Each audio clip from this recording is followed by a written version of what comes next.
The manager told me, "I'll take credit for this." A female employee who had just returned from a $5 million business negotiation. With the manager looked pale as she confessed this to me. "And you came back without saying anything. You've worked so hard for this." "Actually, this isn't the first time." "What? It's not the first time." In the final stages of several big deals, the manager has stepped in and taken over. "Why haven't you spoken up?" "I'm a single mom, working reduced hours. I sometimes have to take sudden time off. I already work fewer hours, and if I defy the manager, it would be hard to stay at the company." Her words made me remember the sparkle in her eyes when she said she loved this job, and I felt my patience snap. "This is unacceptable," I muttered as I pulled out my smartphone and tapped one of my contacts. I decided to confront this injustice against such a talented individual with anger. My name is Steve Moore, 40 years old. I had worked for overseas companies for many years, but a month ago I joined this toy manufacturer, Funatoy. Funatoy is a mid-sized company with 35 years in business, known for its high-quality educational toys and steady performance. While it hasn't had any blockbuster hits, it has produced many toys that have been loved for years. Recently, there's been an increase in negotiations with international companies, and we're starting to expand our market, gaining a foothold as a global enterprise. This is something wrong? As I struggled with the document I was submitting, Barbara, who sat next to me, kindly spoke up. Barbara joined the company 3 years ago and is incredibly supportive. From client information to the nitty-gritty of expense reports. She always answers my questions without a hint of annoyance and even offers advice. As a single mom working reduced hours, she's developed an efficient way of handling tasks. About this document. When I handed the document to her, Barbara patiently explained how to complete it. "So, you check this box here and fill in this section." "I see. Got it." "You're a quick learner, Steve. Feel free to ask any time." "Thank you." I expressed my gratitude for her clear explanation, and Barbara responded with a warm, gentle smile. Her smile made me smile back naturally. But right after that, a loud yell shattered the peaceful atmosphere. "What the hell are you planning to do with this kind of content?" The voice belonged to Chris, the sales manager. Chris has spent his entire career in sales and, despite his managerial title, is a dynamic person who still actively goes out on sales calls himself. His sales performance is always at the top, and perhaps because of that, he's very strict about work. From my perspective, everyone in this sales department is highly capable and has excellent character. I've never had a bad experience working with them, and I've never heard any complaints from clients either.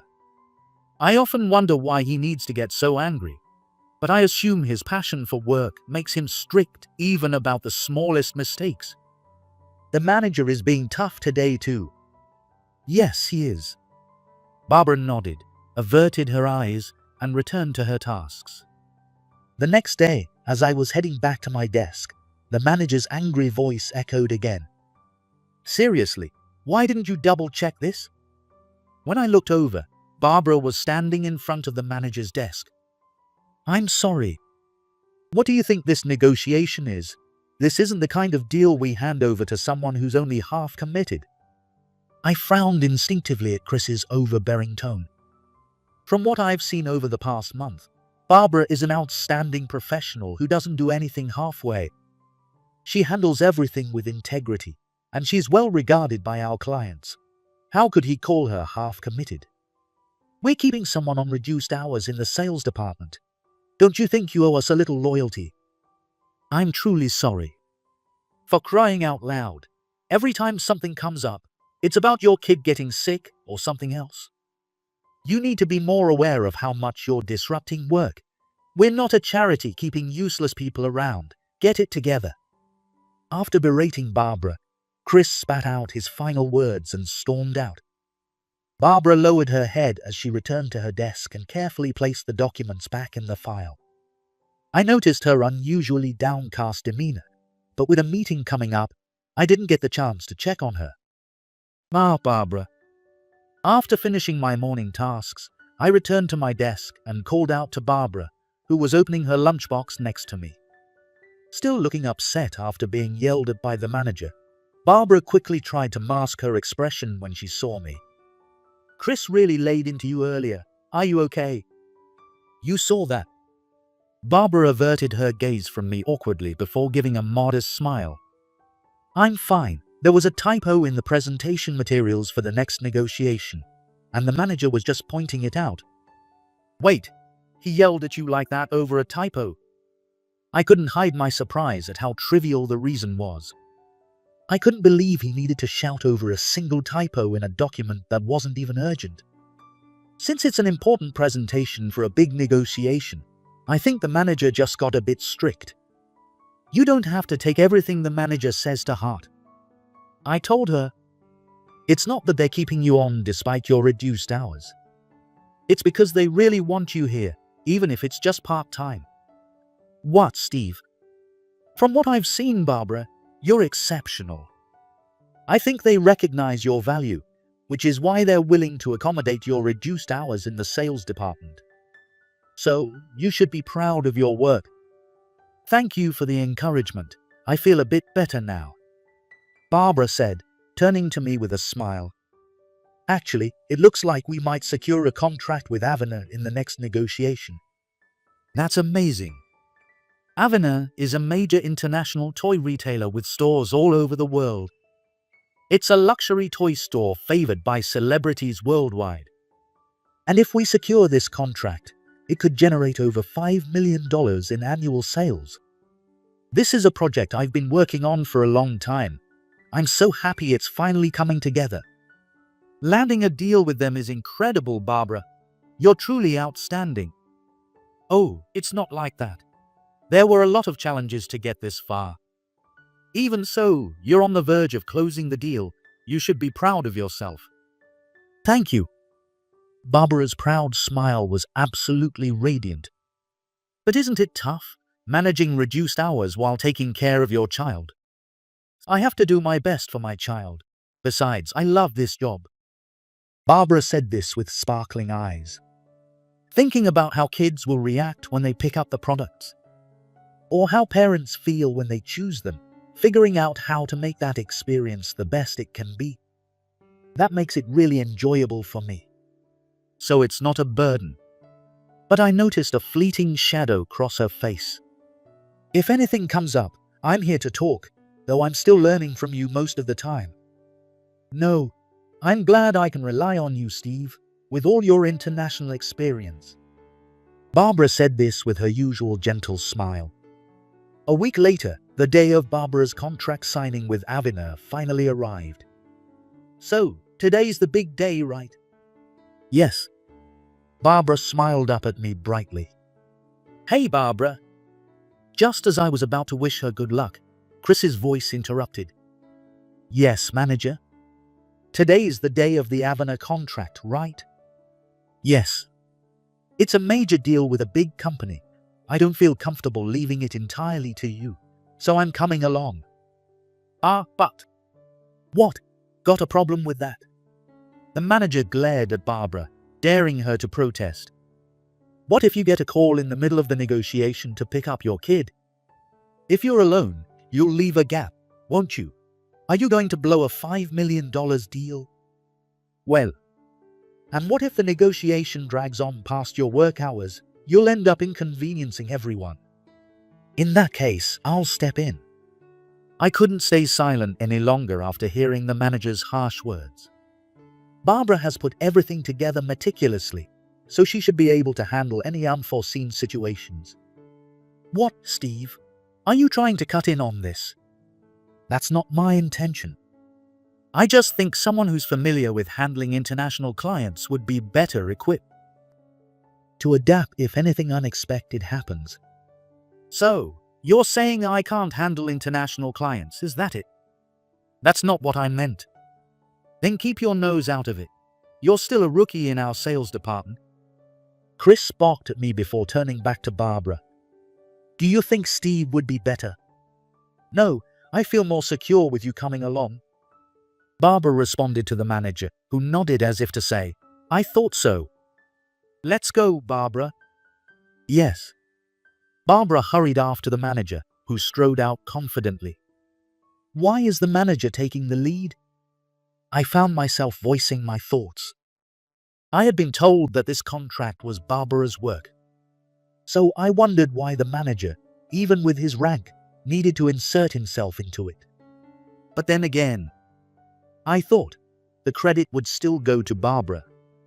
And with the top performing sales manager, Chris, there, things should be fine no matter what. However, 30 minutes later, only Barbara returned, looking utterly drained. "Barbara, isn't it a bit early for the contract to be done?" I asked in surprise, and the pale-faced Barbara slowly looked up at me. "The manager," she replied in a trembling voice, "said he'd take all the credit." "What?" I took a taxi with the manager to Avenir's US branch. On the way, he asked to see the final presentation materials, so I handed them over. And then, when we arrived, he told me I could just go back, and when I asked what he meant, he said he'd take all the credit, right? Barbara nodded at my words. "And you just came back without saying anything. You worked so hard to secure this contract." "Actually, this isn't the first time." "What?" "This isn't the first time. There have been several other times when he stepped in at the final stage of major deals." "Why haven't you reported this?" "I'm a single mom working reduced hours." "That doesn't matter, Barbara. You've been delivering results." "But sometimes I need to take sudden leave, and I already work fewer hours, so people don't always see me in a good light. If I go against the manager, I'll make things even harder for myself at the company." Her words brought back the image of her bright eyes, full of passion for this job, and I felt my patience snap. "This is unacceptable," I muttered, pulling out my phone and tapping on one of my contacts. "It's me. Yeah, that's right." I explained the situation to the person on the other end of the call and entrusted them with handling it. Hearing their confident "leave it to me," I ended the call and smiled at the bewildered Barbara. "It's all taken care of, Steve. You'll see soon enough." As I continued making calls, the sound of hurried footsteps echoed down the hallway. "Barbara!" Chris burst in, yelling at Barbara. "The $5 million deal just got cancelled. You must have messed something up." "I didn't do anything." "Don't lie." Just as the manager was about to charge at Barbara, I stepped in between them. "I'm the one who called off the negotiation." "What? What did you just say?" For a moment, Chris was stunned by my words, but as soon as he understood, his face turned bright red. "What gives you the right to do that? And what gives you the right to steal your subordinates' achievements?" I replied calmly, causing him to hesitate and swallow his words. "I hear this isn't the first time you've taken credit for Barbara's work, so what gives you the right to do that? I don't care if you're some big shot who's been overseas. You're just a stuck-up jerk," Chris shouted, grabbing me by the collar. "I've hated that smug, I know all about the world look on your face from the start." "That's not my intention." "Well, that's how it seems to me. That's your insecurity about foreign experience, not mine. Don't drag me into it." I had sensed that Chris felt some inferiority toward my international background. But no one else in the sales department kept their distance because of it. In fact, the other team members actively approached me, eager to learn from my experience, which only highlighted their competence. "If you were as proactive as the other employees, I would have respected you as well." "What did you say?" The moment the manager tightened his grip on my collar, a voice rang out. "What do you think you're doing?" One of the executives from Funitoy burst into the room. "Chris, let go of him. Do you realize who he is? He's just a rookie." "A rookie?" I know he's been working overseas, but he's a newcomer as an American businessman. It's only natural for a superior to provide some educational guidance. Grabbing him by the collar. That's your idea of guidance. And for your information, he's the president's son and the next CEO. What? The manager's grip loosened, and I took the opportunity to shake off his hand and straighten my collar. The president's son. Steve is my mother's maiden name. My real name is Steve Miller. If I used that name, everyone would know I'm related to the president, so I chose to go by this name instead. I apologize if this came across as deceptive. I apologize by getting my head down slightly. Steve has been groomed to be the next CEO. After graduating from Oxford, he worked at overseas companies to gain experience and build connections. He has now returned to US to take on his role as the next CEO. The executive briefly explained my background to Chris. Once he finished, I turned to Chris with a question. Manager, you knew I had returned from overseas, but were you aware of my previous job? My previous job? After graduating from university, I worked at Avenir. What did you say? I have a close colleague at the US branch. I explained the situation to them and asked for the contract to be temporarily suspended. But even if you are the president's son, are you out of your mind to emotionally cancel a $5 million deal? It seemed he realized that his abusive behavior might have serious consequences, judging by the change in his expression. Still, the fact that he tried to shift the blame to me showed just how shrewd Chris could be. But such excuses wouldn't work here. I didn't cancel the deal. I simply asked them to put it on hold since the contract was not being handled by the original person in charge. The contract will be finalized tomorrow, and Barbara will handle it. She was the one who worked on it from the start. What? That's okay with you, right, Barbara? I called out to Barbara, who was standing frozen, struggling to keep up with the unfolding situation. Yes, of course. With her response, I nodded and turned my gaze back to Chris. Do you know why I was able to work here under a different name? Chris, looking blindsided, stared up at me. I decided to explain it to him clearly and thoroughly. I told my father that before joining the executive team, I wanted to understand the day-to-day operations. In response, he asked me to investigate why the sales department had such a high turnover rate. I glanced at Chris, who was beginning to sweat profusely. He also asked me to observe whether the sales manager was handling most of the major contracts alone, or if other employees were truly contributing. So, I've been quietly investigating this whole time. Well, thanks to this latest incident, we now know who wasn't really doing their job. We'll be starting an internal investigation, so I ask everyone to cooperate with the interviews. I addressed the surrounding employees before turning back to Chris, who was now staring at the floor. Well, Chris, you'll be the first to be interviewed. The other executives, including my father, are waiting. Let's go. I grabbed the trembling manager by the arm and smiled. The internal investigation that followed revealed that Chris had been repeatedly hijacking contracts at the final stage, just as he had with Barbara's, claiming the credit as his own. It was revealed that ever since becoming the sales manager, Chris had been using the same tactics to steal credit from his subordinates. As a result, many talented employees who couldn't tolerate his behavior had left the company. Chris harassed employees who were more capable than him, driving them to quit, while favoring those who were inept but skilled at sucking up. He reportedly told these employees, "Your promotion depends on your sincerity," and expected expensive gifts like wine and meat during holidays as a sign of their loyalty. He even bragged, "That's how I got promoted to manager," indicating how habitual his behavior had become.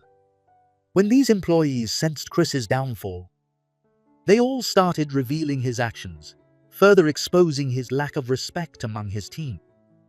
How had such blatant violations of company policies gone unnoticed for so long?